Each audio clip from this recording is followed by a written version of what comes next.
Disclaimer: the information contained in this production should not be used as a substitute for the advice of an appropriately qualified and licensed professional. The information provided is for informational and entertainment purposes only. Hello, and welcome to this week's episode of the podcast, Ask Sue and Kate. Again, just a reminder, if you have any questions for us, please leave them in the comments down below, or if you want to stay anonymous, you can email us in the description. So check that out.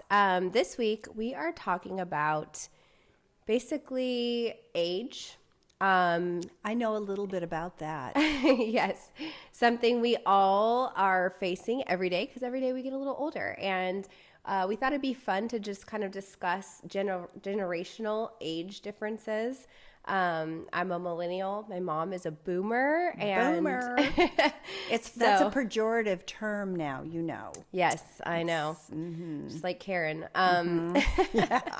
So anyways, we are excited to dive right into this topic. I'm sure we have a lot to say about it. We hope you want to join us on this little age journey with us. And if you're excited about this video, give it a thumbs up and subscribe if you haven't yet already. So let's get into this topic. First off, I will reveal that I am 72. Is it my turn? Yeah, it's your turn. I'm 38. And so we are different, really different generations. I mean, I was born in 1951. If you can do math, you could have figured that out. But it was not only very different in terms of, I don't know, how we see the world, kind of. But the other piece of that was that I was born on a farm in Nebraska. And so my early years were very, very, very different than even others who were born in 1951, who were born in Chicago or New York or Los Angeles. So these perspectives are really personal. Mm-hmm. Really what Kate will talk about and what I'm going to talk about are really just about us. And for those of you who it resonates with, good. For those of you who have an alternate view, at the end of this, I hope you'll let us know what your alternate views are. Or if you are a Gen Xer or a Gen Zer or a whatever that the babies are now, whatever they are. But I think I just think it's interesting how we've, coined these years of certain ages, and it's almost like horoscopes at this point where, if I'm a Leo and these are my, this is what I am, and I'm a boomer and this is what I am. Well, and yet we're all different. It's true. And it's funny because I just feel like we've gotten so overboard on the labels. Like everything has a label to it. And I also feel like it's very divisive. And obviously when you hear, like you said, the term boomer is just now it's a negative term when you want to like offend somebody, which is they so go silly. Boomer. Yeah. And I've even heard that Gen Z is calling millennials boomers now. So I'm like, this is gotten out of hand. But at the same time, I feel like we've all been there when you're young, and I'm talking like teenage years, and you even see people in their 20s and you're like, oh my gosh, they're so old. They're so out of touch. And then like you get there and you're like, well, I guess I deserve this because I was the same little brat that was like old people. And now, as you get older, you're like, okay, I'm old. I'm now the old person and I'm not even that old yet. But, I think me growing up in the 80s/90s was so much fun. And it's so different from the society that we have today. And that's obviously because of technology and social media. Social media has played a huge role in not only how we age, how we perceive aging, how we perceive others in aging. It's been such a, it's just really changed the dial from one extreme. I don't even think there was an extreme about age. I mean, I always remember commercials about Pond's wrinkle cream and things like that. Yes. But now there's an obsession with youth, not wanting to age at all and not wanting to look your age, whatever that means. And I think that's like, it's been a hard fight. You have to kind of fight against those societal norms if you want to feel confident and comfortable in who you are. That's so true, because we live in a, you know, in a society, and I don't. Some places I think are more pronounced than others. I think California is somewhat pretty pronounced about this whole youth movement and how important it is to stay youthful. And at one time, age was revered. And the elders had a lot of wisdom, and those that they carried the history and the stories, and so there was a lot of esteem given to elders, and that's not where we seem to be. I think there are still some who are that. I know Katie was very reverential and loving to her grandparents when they were alive, and wanted to hear their stories and wanted to be with them. And so I think there's still some of that. But as you said in commercials, the youth, the chasing youth is, it's gotten to the point where the plastic surgeons are making zillions of dollars. Yeah. Because nobody I shouldn't say nobody. Look at me. I don't do anything. I'm just gonna get old as I get old, because You dye your hair still. I do. That's what I give into that, because part of that was because I was teaching, and students, I didn't want them to know how old I was. And now I still do it because it's really hard to let your hair grow out. It is. Well, I think if we're going to, I kind of want to go down the topics of kind of experiences of age at our point right now, at our set point, and maybe bring it back to when we were younger as well, and see how our perspectives have changed from being young to where we are at right now. No, that makes sense, because what we thought was old, as you said, I don't think anything's old anymore. Yeah. You know, I think it's interesting. I'm going to bring up a point where a lot of my friends, so I'm clearly very close to 40. I have a lot of friends that are like in that age range as well. In fact, most of my friends are around my age. And I think it's interesting because in my friend groups, almost every single, and I'm going to speak for my female friends, every woman that I'm friends with has some problem with something about themselves, like the way they look. And I find it interesting. A lot of them say, like, you don't have any wrinkles. And because a lot of them want to get filler and Botox and stuff like that. And I had thought about it for a while. It's hard when you're on social media, especially like on YouTube and stuff. There's a lot of pressure to like get your lips done. And I'm grateful to my support system, my husband, who was like, absolutely not, don't do it.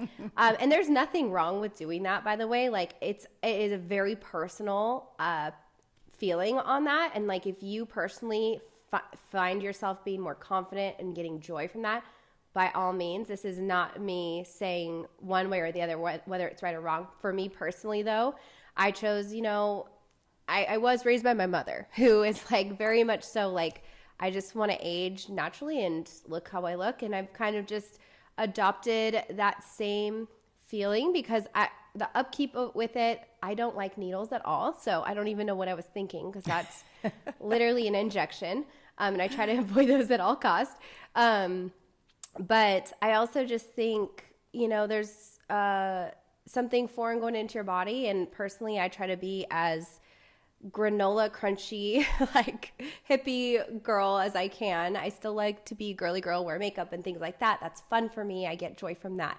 But personally, I just don't think that I want to change the way my face looks, because this is how I am and who I am. And I'm aging the way that my body wants me to age. I wear sunscreen. I try to stay out of the sun as much as I can. I drink lots of water, try to eat healthy. So exercise, doing all the things that hopefully delay some of the aging effects, because I think deep down, nobody wants to look old. Everybody wants to look their best version of themselves. Mm-hmm. So a lot of my friends, actually most of my friends have never had any work done either, but they talk about it a lot and wanting to like, oh, I just want to get this here or that there, or, you know, a little something done. And I don't ever see that. I'm like, why? You look gorgeous. You are a beautiful person. You don't need to do that. But again, it's not about like what I think or how I feel about them. It's how they feel about themselves. So I do think, though, there's a big pressure on all these procedures now. This just wasn't as common. You know, even in my early 30s, 20s, early 30s, I just did not see this kind of pressure coming from all directions. And social media has certainly played such a large role in making you feel like you need all these things to compete with a filter on Instagram. Like, why? Nobody's going to look like the filter or the AI people that they've created now that are just, it's a wild time to be a woman and age, because I feel like men get a little bit more grace with their aging. They absolutely do. And especially now that the shaved head is the Acceptable look. And yeah. Because when men balding was a huge source of shame for men for so long, and they'd wear caps or they'd get, you know, plugs or spray paint their bald spot or whatever that they would do. And but now it's cool, very cool to have a shaved head. And so I've seen several on Reddit, several that men go, okay, I'm going to do it. I'm going to do it. And they have a picture of themselves with their sort of slowly balding. And these are men that are probably in their early 30s, maybe late 20s. So, you know, it's an early process for them. And then they show a picture after they've shaved their head and they look so relieved. You know, is that I don't have to worry. I don't have to think about this anymore, because when you do have an insecurity about yourself, it's so magnified. Oh, it for sure is. And it's all you can focus just think, on. and you think everybody else only sees that. Exactly. Where, like you said, when you see your friends, you go, I don't even see that. Yeah. Most of the time, nobody does. It's like you're, and I know, I agree. Yeah. So I agree. I think men age gracefully and women get old. Yeah. And ask everybody who's in the movie business; they'll tell you that that's how that goes.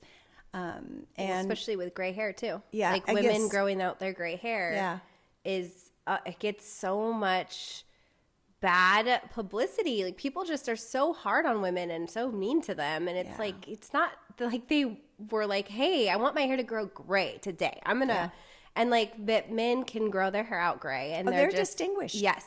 They're distinguished gentlemen. They're those silver foxes, you know? But I wanted to just comment about the balding thing, because I still think that is probably one of the hardest things for men when they're dealing with age, and not all of them feel as confident to shave their head, even if it is more acceptable.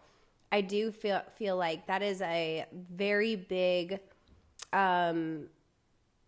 topic amongst male friends that I have, like Tim's friends and things, that is really hard. And I can imagine, like, it would be hard to lose your hair. I couldn't even, as a female. Well, I'm losing my hair. I mean, that's one of those aging things that happens, is that, or it can happen, not everybody, but you start, you know, your hormones after pregnancy happens often, is that there's great hair loss.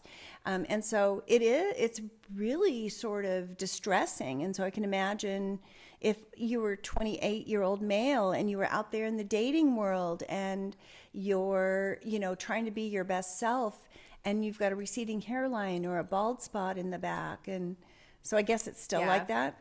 Yeah. And I mean, I think there's some pretty awful women out there that are really mean about that stuff too. I think they're very like judgmental. Not all women, obviously. And, you know, this is just something I've seen online, especially because if you're on social media, I'm sure you read the comments to certain things, and there's videos I watch, and it's just, I think that puts a lot of pressure, but I think it goes both ways. I think there's an expectation and a certain standard that men perceive women to have, like staying youthful and young. And not having too much makeup, but wearing makeup, Yeah, making it look like you're natural, but really you are full on done up. That America Ferrera speech in Barbie. Yeah. Says it all. It does, mean, it's yes. like, women, it's like you can't, there's either too much or not enough Yeah. of whatever. Exactly. I think that goes to both sides. Men and women both feel that pressure, and it just is something that's very, I guess, set into our culture now as Yeah. Americans. And I don't know, maybe this is if you live in another country, I don't see it as much. Like when we went to Paris this last summer, I don't feel like I saw a lot of people that looked very like Overly made up. yeah, and like or- had a lot of procedures done and Yeah. stuff. When you walk around in Southern California, especially, like you go to LA, almost everybody's face looks the same now because they've had all the same work done and they've had their lips filled and they've had their Botox and everything. And so everybody starts to look very similar. It's like the bleach blonde hair and all that. And it's pretty. These women look great. But I think the pressure to like continue to do that, especially at such a young age, I'm seeing like, videos of 20-year-olds getting things done. And it's like, you don't need Botox yet. You don't have a wrinkle. And I just think it kind of starts that, it's kind of just like you can't stop when you start. Well, do you ever watch Botched? I have, Oh, yes. man. I know. There's some people That's who- extreme. That is it. And they do some really good work too, though. Do some really Yes, I wonderful things for people. But there are people who get really addicted Yeah. to procedures, For whether sure. it be piercings or tattoos or changes cosmetically or whatever. And so, but I think to bring it back to kind of, us in the real world is that we, and everybody, even folks that have a lot of work done, they still operate when they're in their own home, when you're with your own family, with your, I never felt like that my family thought that I was getting too old and that I should do something about it because we just really like each other. And Yeah, we don't care. Yeah, and so we're not doing, we're not looking at sort of the outside. And maybe because we do take pretty good care of ourselves, because we do eat fairly well when I'm not eating chocolate. And we exercise, we're exercisers, and we have good social interaction. We have, friends that we do things with. We're in healthy relationships, not only our spouses, but also friendships. And so I think that, we have sort of a situation where there's nothing we need to do to make us better, to make our lives better, because our lives are really good. Very grateful, very grateful, very grateful. But I think that helps too, is that one of the things that has always, I think for me, is I just didn't ever compare myself to anybody. Yeah. And my best friend is not the mirror. I look at the mirror to put my contacts in. I look in the mirror when I'm brushing my teeth, when I brush my hair. I don't go during the day and check out if I look okay or if my hair's good. Obviously, my hair always looks bad because It's just your natural hair. yeah. I mean, and that those are not things for me that I that make me me. And what makes me me is that is the inside stuff.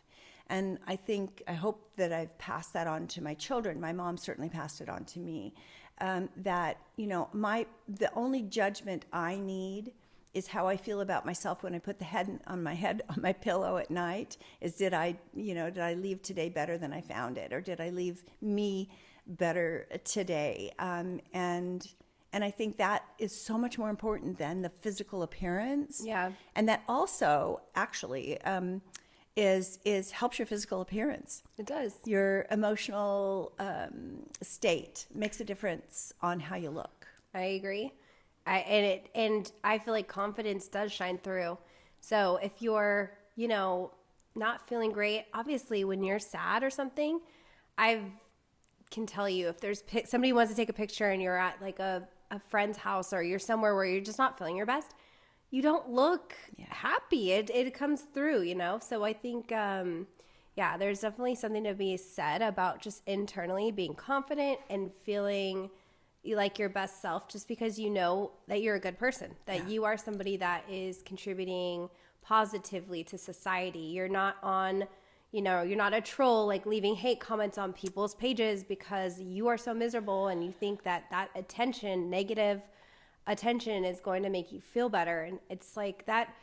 There's a quote that goes around every so often that says, like, no one that's happy or doing well or successful would leave a hateful comment. And it's so true. Like, it's one thing to be in your mind and judge something you're watching. Maybe you don't agree with the parenting style, or somebody is, eating in your opinion, too much sugar, whatever it is. You've been watching me?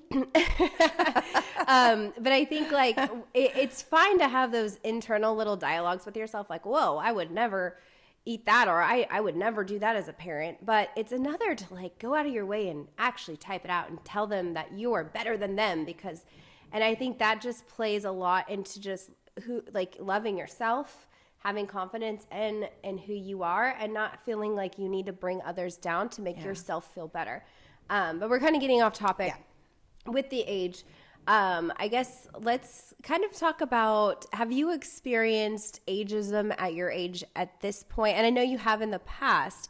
When did that start for you? Do you remember like a pivotal moment? Yes. Okay. I remember the very first moment I felt ageism. And I will say that I stayed looking young for a really long time. And I don't know, it was like at 60, it started to have some effects on me. Gravity. But, yeah, it's gravity and whatever else. I was in a Best Buy, and I was looking, we were going on a vacation. I was looking, we needed a new camcorder back in the day.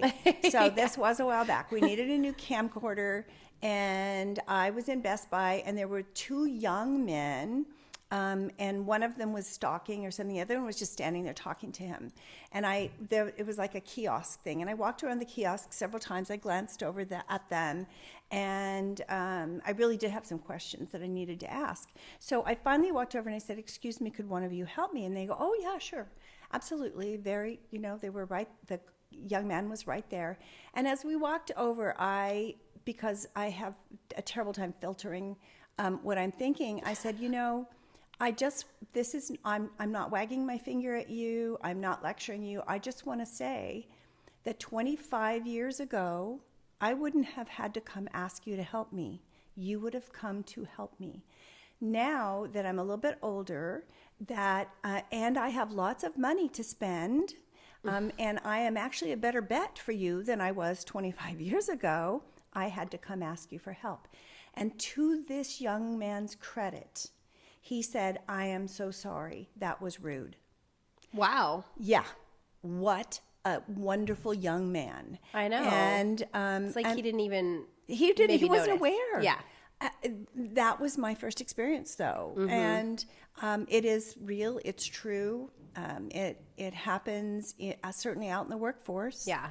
And so, but I didn't absorb it. I didn't take it in. I addressed it. No, I didn't want to be mean. Yeah. And fortunately, he was really a wonderful young man who heard me in my best possible way. Yeah. And so I hope the next time he does the right thing and just approaches, the person. I'm sure you. So yeah, that perspective. was my first experience, and I gotta kind of say it was my only experience. Maybe one other in the workplace. Yeah, I feel like the workplace is something that you Yeah. have experienced too, and but yeah, I guess it's fortunate, and also I just think it has a lot to do with your personality. Yeah. Because just saying that to that person, like, you are very open to letting people know how you're feeling, and you pass that on to me too, which is good, because I feel like I never have a problem voicing my opinion, and obviously you do it in a polite and not rude way. You're not going to treat somebody out in the workforce rude. I can't stand that when people are I worked in service for years and years, so I understand when customers come up to you and they just feel like entitled to just go off on you. And I feel like, especially when you're young, I've had that exact thing where working at Trader Joe's when I was younger. I think I started Trader Joe's when I was around 27. So I was in my 20s, like later 20s, but still a lot younger. And some customers would come up to me and act like I was stupid, like I knew nothing because I'm young. I looked younger when I was in my 20s, so I feel like I got treated poorly by older customers, probably like I would say 50s. A lot of times they would come up to me and ask a question, and it was a question that would most likely be not pertaining to Trader Joe's. Like, oh, I can't find this, and it's in this green container, and it has this, and I'm like, oh, no, that's not from Trader Joe's. Like, that's from so you don't understand. You're too young, and like just kind of like being very rude because they thought I was young and I just was stupid because I was young. Right. And blonde. Yeah, and blonde or whatever. But I think it just goes to show that it can go both ways, and like people tend to discredit younger people a lot because they feel like, oh, young people don't know anything. And you know what? Some life experience, there is an important factor in that. Like, right, when the longer you live, the more knowledge you have, the more wisdom you get, and you definitely will have more knowledge, or I hope that you do. Yeah. But if just because you're young doesn't mean you don't know the things. Like, young people have taught me a lot, like younger than me, and I think we can all gain something to learn from each other. Like, we all, no matter how old you are, even little kids. I mean, I just saw this video. It was the cutest video. It was a little 11-month-old baby watching fireworks for their first time, and the parent had their hands over their ears so it wasn't too loud. And this baby was ear to ear lit up, just like in awe. And that is just so beautiful to see, like a baby seeing something for the first time and they're learning, and that gives you perspective. Yes. I feel like it really makes you sit and appreciate those little things that you've seen so many times. I've seen fireworks every 4th of July, every time we've gone to Disneyland or gone to a baseball game. You know, like it's like you get, unfortunately, desensitized to things, and so I feel like we can learn even from babies and really like kind of bring our center back and know that everybody out there has something to share. Offer. Yeah. Well, and I think that's a really good perspective, because young people are old people and young people are invisible, and don't have as much worth in some people's eyes, not everybody, certainly. But I loved teaching. I taught college, and I loved teaching because I learned so much. Those young people would teach me like the new words, the new vernacular, things that I didn't know. They'd say something, I go, what are you talking about? And then they always laugh at me. They would laugh with me. They were not laughing at me, but they were laughing with me. And I learned a lot from them. I hope they learned some stuff from me, but I learned a lot from them. And if I just feel like sometimes people get stuck, and that's where that boomer thing came from, is that the elderly people who are, well, back in my day wasn't perfect. Yeah. There was some really icky stuff that happened through my life. The Vietnam War was it was awful. We had, my husband's best friend died in the Vietnam War. We found his name on the memorial in Washington, D.C., and it's very moving, and it's really awful. And the women's rights and civil rights, and we went through all of that.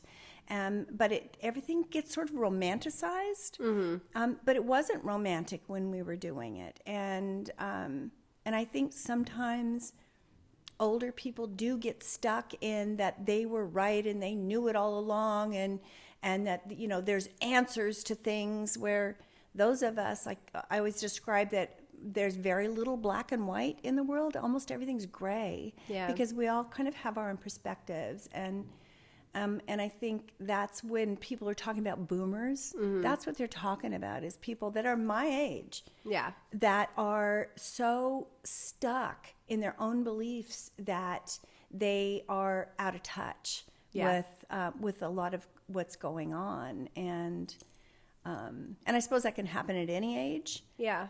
but Well, it's, you hear that, that age old, back in my day, Yeah. I walked 1 mile through the snow to school, 1 mile. And it's so easy to compare. I think that every generation has had their struggles, and like comparing one generation, well, I've had it harder than you, and I've like, that doesn't really do anything but just try to make yourself feel more superior. Like, I had it harder, so therefore I have this superior complex over you now because you don't even know what it's like. You don't know what it's like. And it's funny because, especially what the weird thing, I think just recent, obviously we all went through this pandemic, and what a very pivotal moment in history where nobody that's alive has gone through that, right? Like the last pandemic was, we knew that when we were in the middle of a pandemic because they talked about it, but I don't remember. I don't what it remember was. either. I believe, I could be wrong, but I It was the believe flu it was of 1918 or something. Yeah, so maybe there were a few people alive still, but it's like one of those things where, when I become the new boomer, and people are like, well, it's so hard now. Interest rates are 30%, because who knows what's going to happen by then. And I'll be like, well, we went through a pandemic. You don't even know what that's like. We had to wear masks every day. And, it's just like one of those things where it's all, like you said, perspective. And we all have had gone through difficult times. Yeah, like graduating from college in 2009 after the big housing market crash and trying to find a job, that was so hard. And, you hear these promises like, you go to college and you're going to get a great job. And then you don't, and you're like, this is really hard and I have to struggle to find something. And but every generation has to go through these sometimes really terrible hard times, and I feel like we all are feeling that pressure right now. It's been a lot of years of hardships for a lot of people, so if you are not in that category, you're lucky. Okay, well, I just want to bring this back in my day. Yeah. For real. Yes. My brother and I rode a horse to school. We went to a one-room schoolhouse. Really? And Uncle Chris and he would get his pony out, and we would ride his horse to school. Okay, that's really cool. Yeah, that is cool. I wish I could really remember it. I hear stories, but I mean, I know it happened because it happened. Yeah. I mean, I was there. I just don't really remember it. But yeah, I think that, everybody's bad is bad enough. And so we don't have to make things worse to make ours better. Yeah. And so to say, yeah, that was so hard for you. It's, we just, it kind of goes back to when we were talking about looks. We just don't need to be comparing ourselves to other people. Yeah. Or either, making it worse, awfulizing things doesn't work either, where you catastrophize something. Oh my gosh, it was the most awful thing, where, things get hard and things, when you catastrophize, it makes everything so much worse and so much harder. And people around you, it's exhausting to listen to somebody who says, oh, it's, things are so hard and things are so bad. Well, yeah. And as you were saying, it's interesting because it's illusionary right now. Things are good. Yeah. And it's a little bit illusionary maybe because things aren't good, as with all times, not for everyone. Yeah. There are people who are having hard times now, but grocery stores pricing and everything, it's been absolutely insane. Actually, you know what? I was just watching this video on YouTube, and she was talking about how that groceries are now a luxury, and that people are commentating on people buying protein bars as being a luxury. They shouldn't be buying those. They should things that we normal things, because groceries have gone up so much in price everywhere. You all know that. We all have to shop for groceries. This person was saying that, having produce now, you'll see big bowls of fruit in these, the Kardashians and stuff. They'll be hosting parties, and in bouquets of flowers, they have cut oranges, and they have these opulent weddings now that are using grapes and things that are like, grapes are like $10 now. So when you're using grapes as your centerpieces, it's a status symbol. You're showing off how much you can afford these, and they're not to be eaten. They're just for looks. And even I think this person was stating at the Grammys, their centerpieces were charcuterie boards, like all wrapped around the flowers, but they were far away from people to actually eat and graze from them. So it was literally just for looks. And it was showing how much money, because buying cheese these days, buying pomegranates and all those really beautiful fruits, and they look amazing on a table, but like not to eat them, and just to show off that you can you're affording these opulent grapes now, apparently. It's weird that it is weird. Things have gotten so out of control that groceries are now luxury to eat. That is not good. So I want to go back to being old. Yes. So there's words that now that we're not supposed to use, because there's so many words we're not supposed to use anymore. But people are offended if you call them elderly, or people are offended if you say, "Oh, you look good for your age," or there's things that that I guess old people are asserting their powerfulness by saying you can't call us these things. Wait, is it old people or is it young people being offended for them? Because I find that to be so true on marginalized groups. Yeah. It's like groups of people that are not marginalized but are offended for those marginalized groups, and those groups are like, wait, we don't care. Yeah. Like it could be. Like that's not a thing. And that's so crazy that it's happened to the point where people just want to be offended to be offended. Yeah. They're like, I want to be offended, so I'm going to be mad about this. And the group's like, no, please don't be offended. We don't care. And then they're like, but I'm mad. It's not right. And so I'm just curious if it's actually elderly people that care, or older people. Oops, I said elderly. Well, now that you say that, I don't know. I don't know who is actually saying it, because I've read it a couple of times now, and so interesting. It is interesting to me because it stands out to me, Yeah. Because I think, if I'm not old, what am I? And I think again, there's some mindset stuff around, like, young people know things, old people know things. And middle people know things, and we all know different stuff from different times. But I think that, acknowledging that I am 72 years old, and if I was in an antique store, I'd be worth a lot because I'm an antique. That's true. Although it doesn't feel, we hear this all the time, and it's so true. It's talking about what it felt like to be young, and thinking about what old. My theory is that people don't get old until they're sick. And then once you get sick, you feel old, and you feel incompetent, and you feel, it just gets, kind of hopeless or helpless, or whatever the feelings are. And so I think, because I feel I'm very healthy, I'm very hale at this age, that I don't feel old, but I know that I'm 72. Yeah. I know that I have that age attached to me, and that I can't, I'm not as strong as I was.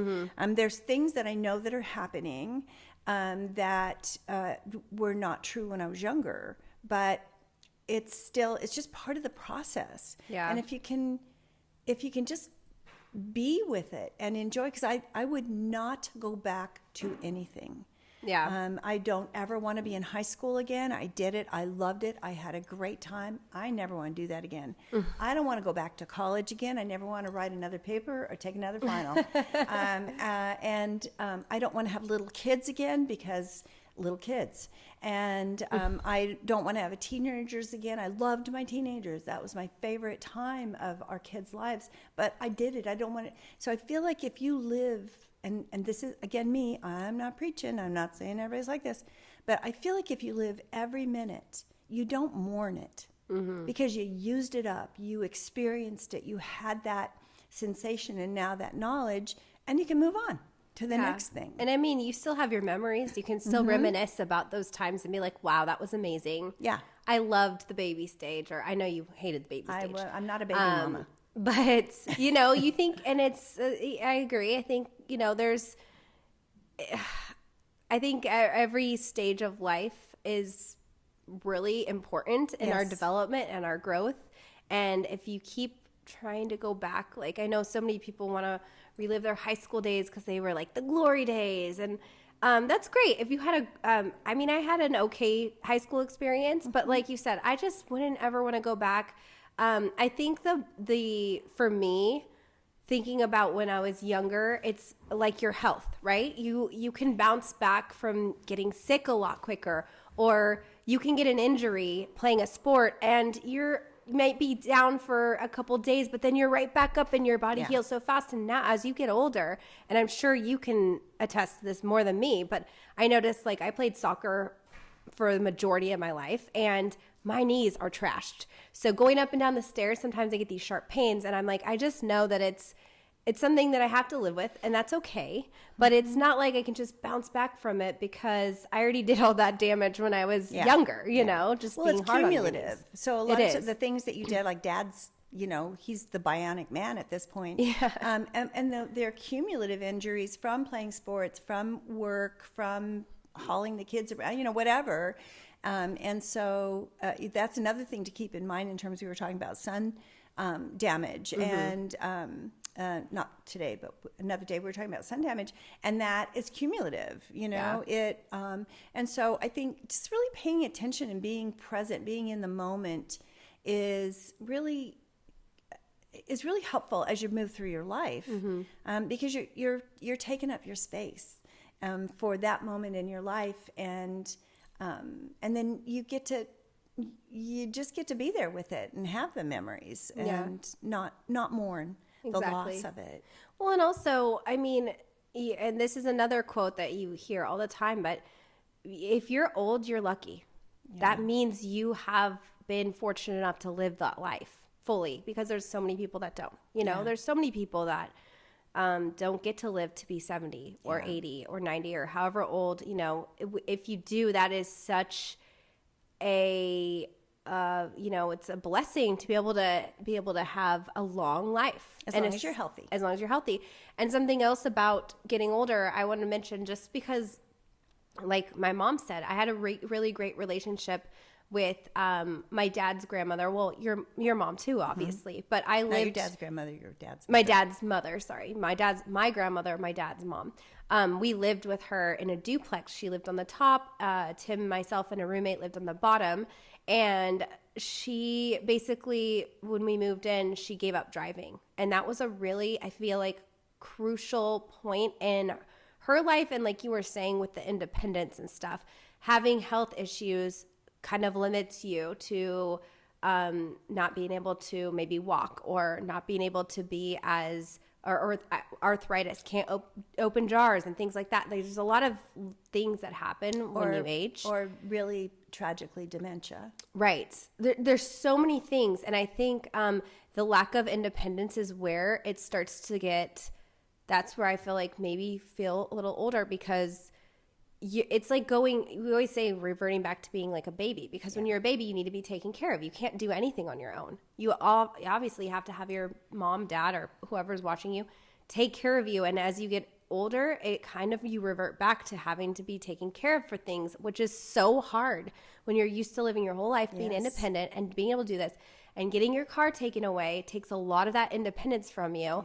My grandmother was so graceful about it. She, you know, we moved in and I drove her to every appointment that she had. We went grocery shopping together. I feel very lucky to be able to have spent those 5 years with her until she passed.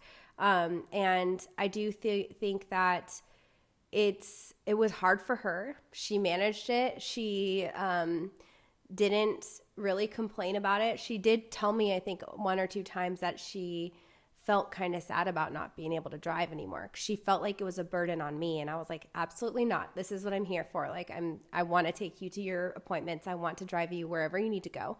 To the 99-cent store. The 99-cent store, her favorite. So I think, you know, it's sometimes it's very slow, where you slowly things are changing, and that may be easier, to adjust. Yeah, I think probably it is easier if it's gradual. But I think in the quiet times, you still have the loss. Yeah. And you still remember. It's like, remember that Christmas, and you walked out, and Grandma was on the outside of the fence on the second story of this house, on the outside of that fence of the deck, and she was putting up Christmas lights. Yes. And you came out and you said, Grandma, what are you doing? Let Tim do that. And she goes, I can do this. And she'd also hang out her window to clean the outside. She scared me half to death. Yeah. And she weighed like 92 pounds and with rocks in her. Oh man. She is an amazing human being. That goes back to kind of what you were saying, though, is attitude has a lot to do with it. And it's hard to have an attitude if you don't feel good. Have a good attitude if you don't feel good. Yeah. But in all things, she was so positive and lovely. And I mean, she told Robert, she said, Robert, I can't drive anymore. Here, take my keys. She did that. I know. On her own. And so she's an amazing woman. She was. She was very amazing. And talk about aging gracefully. She was absolutely beautiful. So, yeah, I think, this topic could go on for a lot longer. Yes. Is there anything else that we want to kind of hit before we end it about age? And no, I mean, I think the theme that's run through this, that we didn't know was going to run through this, is to be grateful whatever age you are, and be optimistic, to take care of yourself the best way that you can, be healthful. Exercise is probably the most important thing that you can do, even if that's walking up and down your stairs or walking around your block. You don't have to join a gym and to if be you can't healthy. walk, you can punch the exactly. And I think also to listen to other people, listen to other generations, because they have a lot, as you were saying. They have a lot to tell us. They know what we don't know about what's going on with them. And so it also kind of keeps you young. If you keep your finger on the pulse of what's going on currently, and listen to all kinds of news and read all kinds of newspapers, and because we want to kind of know what's going on. And if we stay in a cocoon, it's hard to get the big picture. And so I think talking to people helps us differently with the big picture. Yeah, I really liked your thought, and I thought it was very poignant, saying that keeping yourself young by don't disregard what other people are going through. And I think that's like that boomer term where what we were talking about before, it's kind of just full circle now. Having a perspective of just your struggles and what you went through, and disregarding other people's struggles because you feel like yours were, that does age you, because you are living in this bubble of the 1950s or whatever, and you are not able to empathize with what is currently going on. And I remember so much, because you were working at a college, you were around young people all the time. You had a full different perspective. And so when I was going through struggles in college and she was teaching college, she understood 100%. It was no like, oh, I don't get it. Just pull yourself up by the bootstraps and get going. I didn't have a computer. It was much harder for me. Yeah, and because that's not helpful. First of all, when other generations are struggling, whether it be they can't get a job or the pay is so bad that they can't even afford a place to live without 7 roommates, like all these real life struggles that these people are going through, and just getting another job is not a solution, because then you're literally working your whole life just to live, and that does not seem like a great life. Everyone has to work. I get that, but I just think that it definitely is good. I like that perspective, and I think it's really important, is if you want to stay young and youthful, no matter how old you are, you definitely need to hear perspectives and empathize with those that are in different stages of life than you, and understand that their struggles are very real, just like yours were, and there shouldn't be a comparison to it. And you will sound more youthful. You will be more relatable. You will be just a nicer person to be around, honestly. Like, just being able to, and I feel like grandma, when living with her, she understood a lot of that too. And it's rare for people, especially as they get older and older. I think they get locked into their memories and what they went through and stuff. And it's harder for them to empathize with the younger generations. So, and I think just to amplify something that you said, because that was all really good, is that when you're talking to somebody, don't just listen and think about what you're going to say next. That's not communication.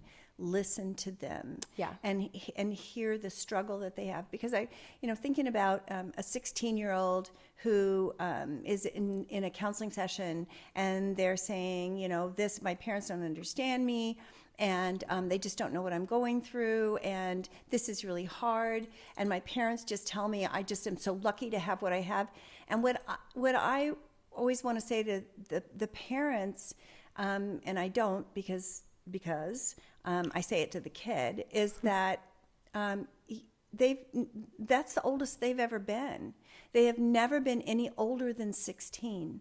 That's all they know, and that's the most important thing in their lives. And so give them the bandwidth to only know what they know at 16. That doesn't make them wrong. Yeah. It makes them not have as much worldliness, but they're not wrong. And I mean, sometimes we're all wrong. I'm not, but I just think really not just listening, but really paying attention, active listening, and actively hearing what they're saying, and empathizing with what's going on with them. I think it helps us to truly understand what's going on with other people if we can do that. Yeah. Just be supportive, be positive, be a person that people want to come to you and talk to you, and be relatable. You'll stay younger, you'll have more smiles and more friends, and just being a happier person. It's genuinely just easier to be like that. Yes, than to be upset. So that's it for this one. That was a lot. It was, but it was a good conversation. It was a good conversation. I always enjoy talking with you. Me too.